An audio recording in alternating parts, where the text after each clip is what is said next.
I'm going to be talking to Dr. Chris Bataille, who's an economist and economic modeler, about a very interesting modeling scenario that maybe should have been done, but I don't think has been done for the Canadian oil patch. So welcome to the interview, Chris.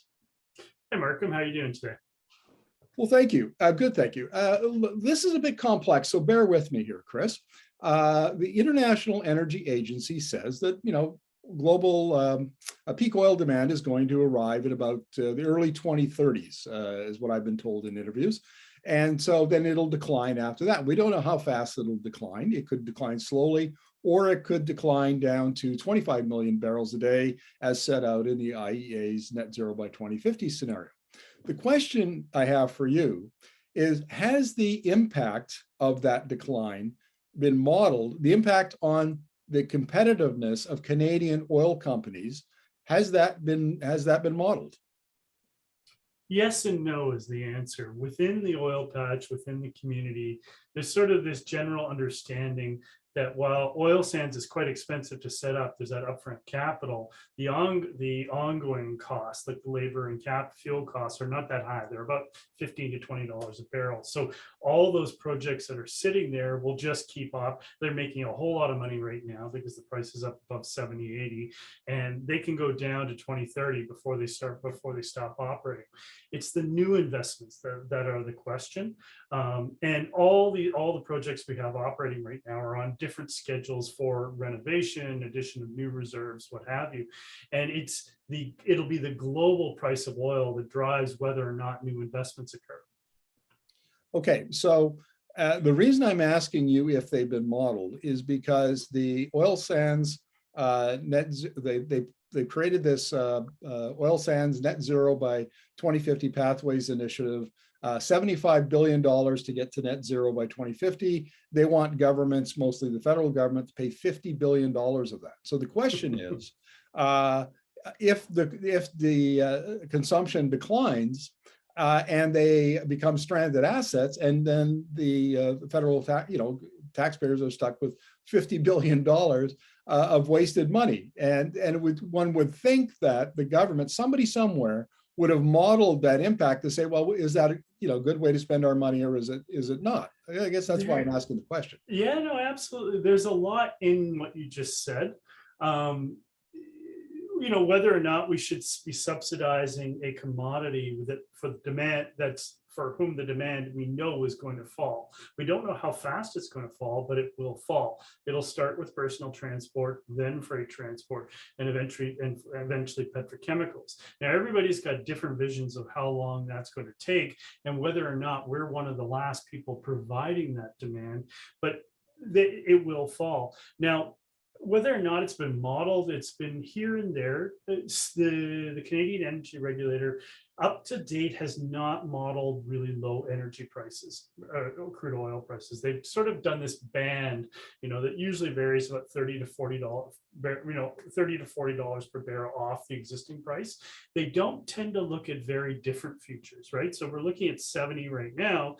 They don't tend to look at, what happens when it's 25, 30, 35? It's easy to say what will happen at 135. It's not easy to say what happens down there.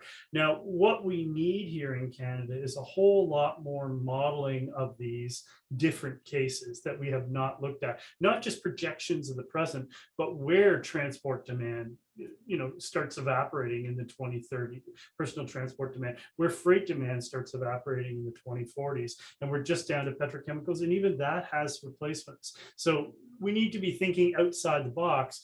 And the problem is, because the government's not doing it, you're getting all these guesses from the NGO community, from firms, what have you, and without sort of central assumptions on costs, resources, what have you. And here's one of the reasons why I think this is really critical, Chris. I've interviewed Bloomberg NEF several times about their modeling for electric vehicle sales out to 2050. And every time I talk to them, they're adding tens of millions of units of sales every year. And they expect that to continue. And the adoption of electric transportation, we're also talking about transit and freight and medium duty and all of that stuff, has accelerated far beyond what people were thinking even 2-3 years ago. And I suspect that has caught modelers flat-footed, that they haven't Yes. built those assumptions into their modeling. And at the very time we need them to, because we're looking, as Canadian governments and taxpayers, we're being asked to subsidize these assets up to, for the next 30, 40, 50 years. And I'm not sure, based on what I'm seeing in the transportation sector, that might not be the best use of that money.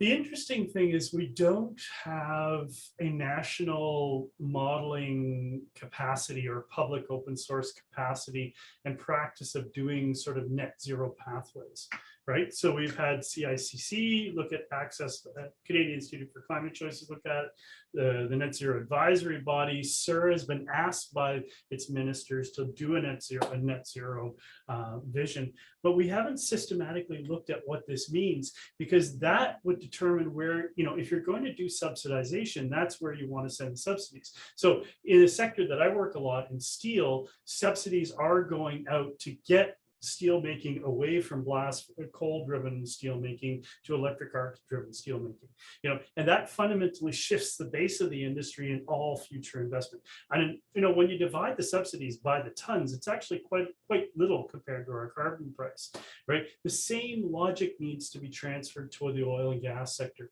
What parts of the oil and gas sector are going to be useful going forward, and which ones is demand and income going to decline? And you want to be thinking about smart subsidization of the parts of the oil and gas industry that are going to grow, as opposed to shrink. See, I agree with you 100%. And without some kind of modeling, it's almost impossible to have that conversation. Yep, I agree. So go ahead. What needs to be done, Chris, to correct this situation so that we begin to use modeling? And I think of the Americans. When I do a lot of interviews with American economists and those big American labs like the National Renewable Energy Laboratory, they model a lot, and that becomes then the basis for U.S. energy policy and climate policy. And we don't do that. And if we're doing it, we're not releasing it publicly so anybody else can review it and check the assumptions and the data and so on. So what needs to change so that we properly model these things so that we can make intelligent policy decisions? That's an excellent question. Okay, so modeling is a business where it's labor intensive. It can take 2 to 10 years to train a modeler. But one of the biggest costs of modeling is collecting data. And that's what keeps new entrants from coming into our market, and analyzing.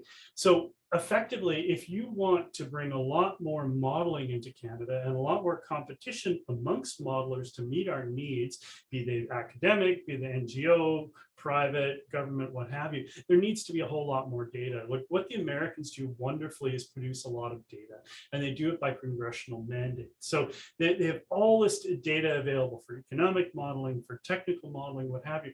Anybody can go there and use standardized tools to build their own models and make their own cases. What's happened in Canada is we have great modelers, but they suffer from this start and stop syndrome, so they build a model to a specific project, but there's no money for data development. It's only to answer the question. So they have to, within the scope of the contracts they have to develop the data and the model and answer the question. And then it stops. There's no further funding after that, whether or not it's private sector models, academic models, NGO, SUR. SUR has been constrained in the types of scenarios it's allowed to look at. It's almost universally only looked at scenarios where oil prices are flat, drop a little bit, or rise. They don't look at scenarios where things drop. To have that broader perspective, you need a broader spread of modelers, but it means you need more modelers, more model, and specifically data. Now, what might really help here in Canada is if we had a sort of an arm's length agency. SUR would be ideal, but their agenda needs to become a true energy agency, not just oil and gas. They need to collect and publish data. They need to have open source models available to everyone, and then anyone can pick it up and play with it and put it back and publish it. And it's based on a collective set of data. So in the US, they have the US Energy Information Administration, which is, I guess that's their energy collector and generator of energy data. And I remember when Canadian Energy Regulator was set up a few years ago, they were given a token amount of money, like $20 million to provide better data. And that really just seemed like a drop in the bucket. And so I guess to begin, would you suggest that we need to increase the budget that we provide for generating data? Yeah, and it's not just money, we need a new strategy. We need to create a lot of open source data that's open to the private sector, that's open to academics, that's open to NGOs, that the government is also using for its own analyses. So Environment Canada has models in-house, NRCan has models in-house, CSIR has models. We should all be roughly working off the same basic raw data underneath. And because it's there, if people think, oh, that's wrong, like specifically battery prices, solar prices, all these things that are changing so rapidly, it can be publicly critiqued, and if others accept that, it gets updated for everyone. Now, I know this sounds like a really esoteric kind of argument or discussion that we're having here, and people who are watching this may be asking, well, what do I care? I mean, what difference does it make? But to me, it makes it. I think this is really foundational, because if you can't measure it, then you can't write policy around it. Well, you can't write regulations around it. TMX was supposed to cost, the number was about 5 billion, and it rose to 7 billion. Now it's 21 billion. What's the demand that justifies that? The only way you can look into the future and think about the demand and supply for TMX, for future, electricity transmission, for other infrastructure, is if you can model it. And if you haven't made that investment, you can't, test those cases in the future. And modeling doesn't cost a lot. It costs in the hundreds of thousands to millions of dollars to do well, like steady money going into it. It helps inform choices that cost billions, to all Canadian taxpayers. Yeah, that's a really good point. The few millions that you spend on modeling can save billions down the road if you make a policy mistake. Exactly. Well, Chris, thank you very much for this. This has been an enlightening conversation for me, and I really appreciate your insights. My pleasure.